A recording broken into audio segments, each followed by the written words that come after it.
Halo Lur, apa kabar kalian semua? Pada kesempatan kali ini saya akan memberikan informasi terkait perkembangan tentang kasus dari Christine Dagera.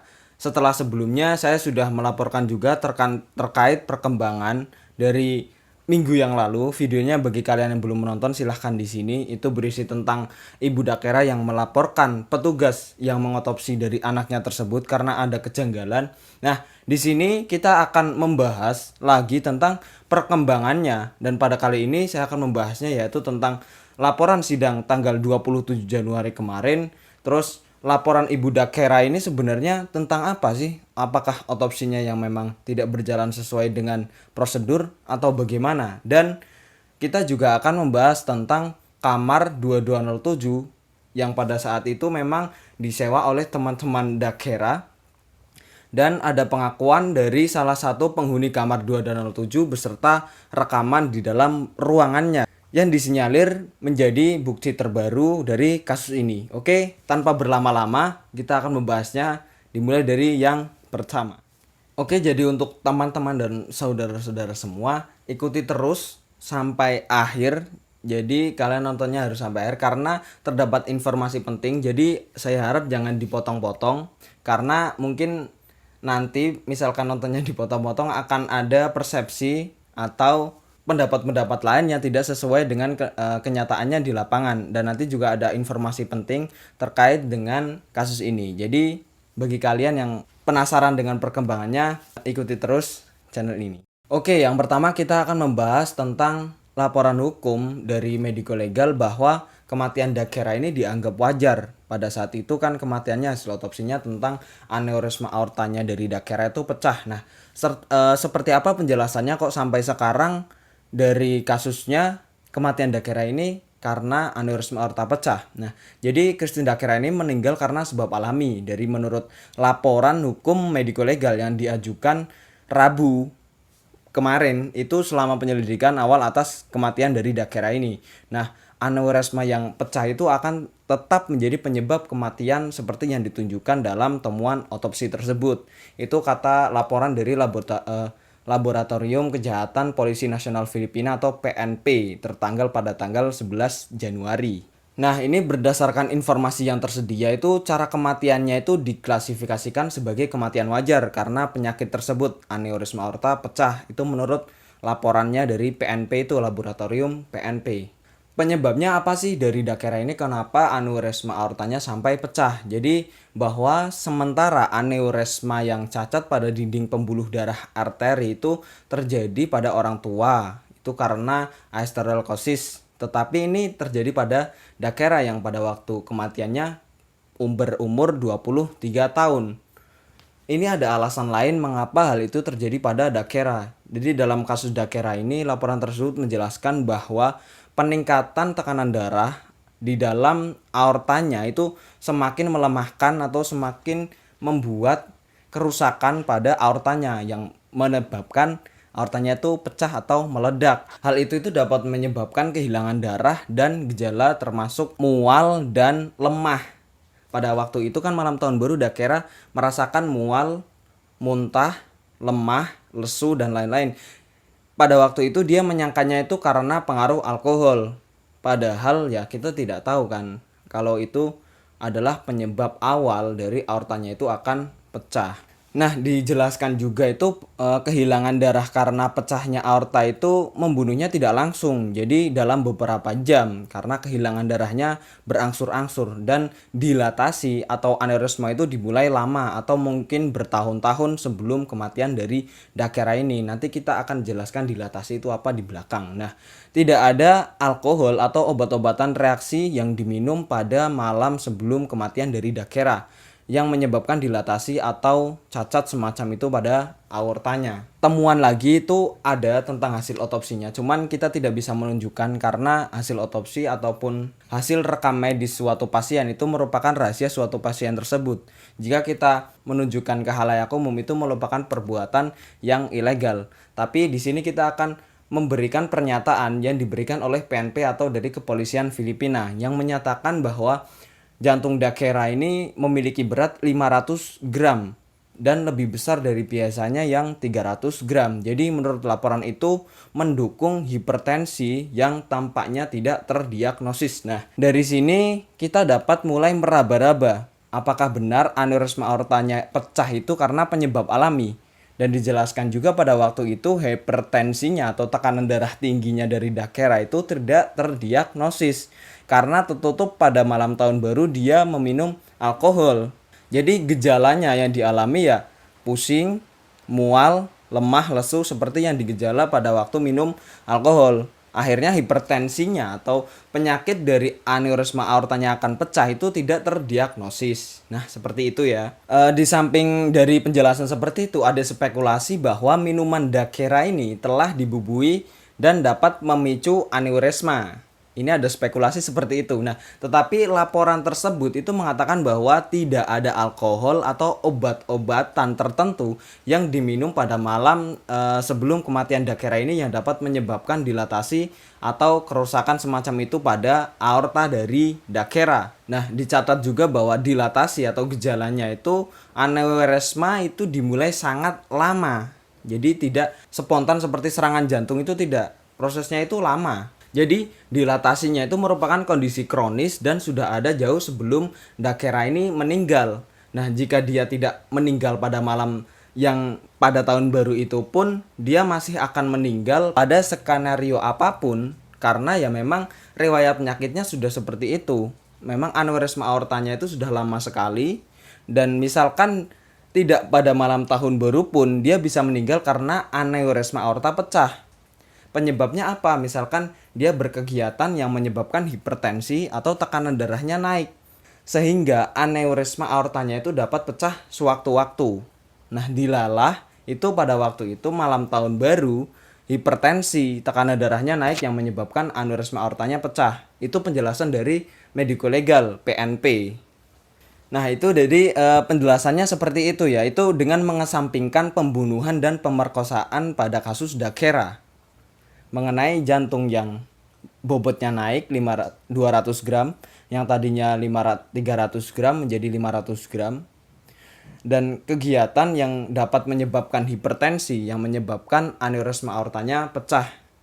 Itu semua dirangkum dan PNP menyimpulkan bahwa kematian dari Dakera ini termasuk dalam tahap wajar. Oke, itu perkembangannya sampai saat ini. Kita lanjut perkembangan yang kedua. Jadi pengacara dari keluarga Dakera dan keluarga Dakera itu mengatakan mereka itu belum membaca dokumen yang diserahkan pada sidang pendahuluan hari Rabu tanggal 27. Jadi dari pengacara Dakera ini mengatakan bahwa kami selalu mendasarkan langkah dan tindakan yang dia lakukan pada dokumen yang dia miliki. Jadi tidak berarti bahwa penasihat keluarga dan keluarga itu tidak akan menggunakan semua upaya hukum yang mungkin untuk mencari keadilan bagi keluarga mereka. Ya memang sewajarnya keadilan tetap harus ditegakkan. Jadi dari keluarga maupun pengacara Dakera masih mengusahakan untuk kasus ini supaya terungkap lebih jelas lagi pembunuhannya itu seperti apa. Dari pihak keluarga dan pengacaranya itu masih bersikeras bahwa Dakera ini telah diperkosa dan dibunuh. Tetapi kantor Kejaksaan Kota Makati telah meminta polisi untuk memberikan persyaratan atau memberikan lebih banyak bukti untuk membuktikan bahwa ada kecurangan. Kecurangan itu dalam artian dibunuh ataupun diperkosa dahulu sebelum meninggalnya dari Dakera. Ini ada pernyataan lagi dari Sekretaris Kehakiman Monardo Guevara mengatakan bahwa laporan toksikologi dari tim forensik Biro Investasi Nasional itu sudah siap, tetapi untuk menyerahkannya nanti masih dikoordinasikan untuk mengungkap temuan dari mereka. Kita masih menunggu karena kasus ini masih terus berjalan. Nah, ini ada dikutip dari Kapolsek Metro Manila, Maijen Vicente Danau, berharap adanya tambahan bukti yang akan memperkuat kasus tersebut atas responden dan atas kematian dari pramugari Christine Angelica Dakera.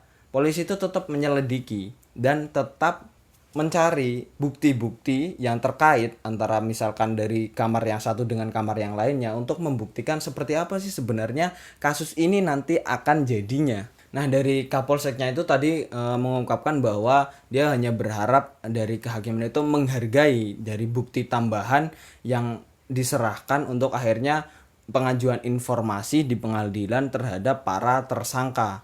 Jadi dia masih menyelidiki dan masih memberikan apa-apa yang menjadi bukti untuk keadilan bagi kasus Christine Angelica Daquera. Nah, perkembangan terbaru kemarin kan ada pembebasan tentang 4 polisi dari PNP atau Kepolisian Kota Makati yang berhubungan dengan otopsi pertama dari Christine Angelica Daquera.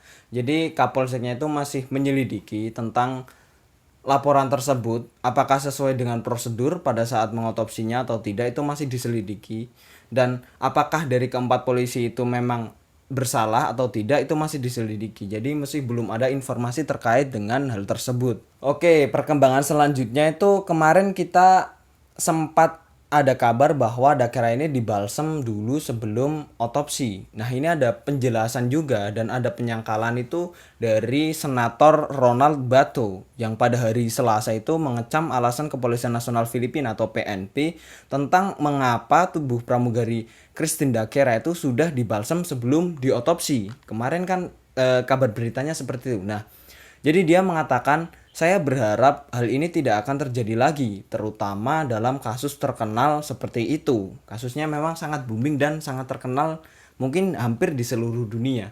Jadi dia itu berspekulasi bahwa mengapa tubuh Daquera ini dibalsem terlebih dahulu sebelum dilakukan otopsi. Jadi pertanyaan besarnya seperti itu. Mungkin ya sudah prosedurnya, sebelum dilakukan balsem ya dilakukan otopsi terlebih dahulu ya. Mungkin dari prosedurnya kepolisian seperti itu. Nah, dari senatornya ini mengatakan bahwa harusnya itu diotopsi terlebih dahulu sebelum dilakukan pembalseman. Hal itu sangat mendasar. Kasus ini harus diajukan terhadap orang-orang yang terlibat. Nah, dalam hal ini itu penyimpangan dalam pembalseman dan pengotopsian yang pertama. Karena katanya itu sangat memalukan. Jadi keluarga Daquera itu sebelumnya itu mengajukan keluhan administratif terhadap Mayor Polisi Michael Nick Sarmiento, itu petugas mediko legal dari Distrik Kepolisian Selatan itu yang melakukan otopsi pertama. Jadi keluarga Daquera melaporkan bahwa kelalaian dan ketidakkemampuan yang besar dalam mempersiapkan laporan mediko legal dalam sertifikat kematian Daquera hasil otopsi tersebut. Jadi dalam keluhan yang diberikan oleh orang tua Daquera, Sharon, itu mereka mengatakan bahwa Sarmiento itu memerintahkan pembalseman pada tubuh Christine tanpa persetujuan keluarga dari Christine dan tanpa terlebih dahulu melakukan pemeriksaan mediko legal atau mengambil sampel forensik penting, misalkan urin dari Daquera ataupun bagian tubuh lain yang penting sebelum dibalsem. Nah, itu laporan dari keluarga Daquera atau ibunya ini, Sharon. Sementara itu dari senatornya itu lebih lanjut mengungkapkan kekesalannya dengan mengatakan bahwa para ahli forensik PNP ini bahwasanya itu telah menjalani pelatihan yang ekstensif di luar negeri dan bahwa peralatan yang mereka gunakan untuk mengotopsi itu dari negara lain. Jadi senatornya ini mengatakan bahwa prosedur itu sangat sederhana dan ada gagal. Sayang sekali. Itu yang mengatakan senatornya, bukan saya ya. Saya hanya mengutip. Penyangkalan juga datang dari Direktur PNP, Direktorat Investigasi dan Manajemen, Detektif Jenderal Marni Marcos yang membenarkan prosedur tentang pembalseman dari hal tersebut. Jadi saya kutip juga dari perkataannya bahwa kami memiliki pedoman baru yang dibuat atau dibentuk karena pandemi COVID-19. Jadi pedoman baru itu dibawa untuk mayat yang baru datang itu, yaitu jenazahnya dari Daquera. Jadi korban sempat melakukan perjalanan ke tempat lain, katanya seperti itu. Nah, dia berasal dari hotel yang merupakan hotel karantina, Hotel Makati tersebut. Maka dengan kehormatan itu, dengan prosedur yang baru itu, mereka melakukanlah pembalseman terlebih dahulu untuk mencegah katanya prosedur baru yang sesuai dengan prosedur COVID-19. Nah, itu alasannya mengapa jenazah dari Daquera dibalsem terlebih dahulu sebelum diotopsi. Nah, senatornya ini tetap tidak percaya ya. Jadi senatornya itu mengatakan bahwa prosedur yang dilakukan itu salah. Jadi menggunakan pedoman baru sebagai pertahanan, tetapi tetap saja katanya logika akan memberitahu bahwa apa yang telah dilakukannya itu salah. Nah, itu berita terbaru mengenai mengapa jenazah Dakera itu dibalsem terlebih dahulu sebelum diotopsi. Alasannya seperti itu. Oke, kita lanjut ke rekaman yang disinyalir itu rekaman di kamar dari teman-teman Dakera, dan Dakera ini pada waktu malam tahun baru melakukan perayaan. Jadi untuk pertama kalinya salah satu penghuni kamar 2207 atau sebelah kamar yang disewa oleh kelompok Christine Dakera itu berbicara tentang malam sebelum kematian kontroversial dari pramugari Christine Dakera. Nah, siapa namanya? Namanya adalah Jack Esteron. Jadi Jack Esteron ini muncul di ABS-CBN News dan menceritakan apa yang terjadi. Dia itu setelah muncul langsung diwawancarai lah. Jadi dia katanya itu sempat kaget di TV karena teman-temannya itu bilang bahwa Jack Esteron itu sempat berkunjung ke kamar Dakera. Jadi dia mungkin ingin klarifikasi dari hal tersebut dan ingin menceritakan sebenarnya apa sih yang terjadi di kamar pada malam perayaan tahun baru tersebut. Jadi atas dasar apa? Karena pada waktu itu di CCTV hotel, bagi kalian yang belum melihat kronologi lengkapnya seperti apa bisa dilihat dulu di video saya. Jadi Dakera dan beberapa temannya itu terlihat bergerak di sekitar kamar 2207 dari kamar mereka 2209. Jadi menurut Esteron ini ada permainan happy bore, kartu, dan tempat penyimpanan uang. Ya seperti di video ini kalian bisa dilihat sendiri videonya. Dan dia bilang dia minum tapi tidak ada obat pesta. Pada waktu itu penyidik itu menemukan zat butiran putih yang disinyalir itu merupakan obat-obatan terlarang pada waktu itu.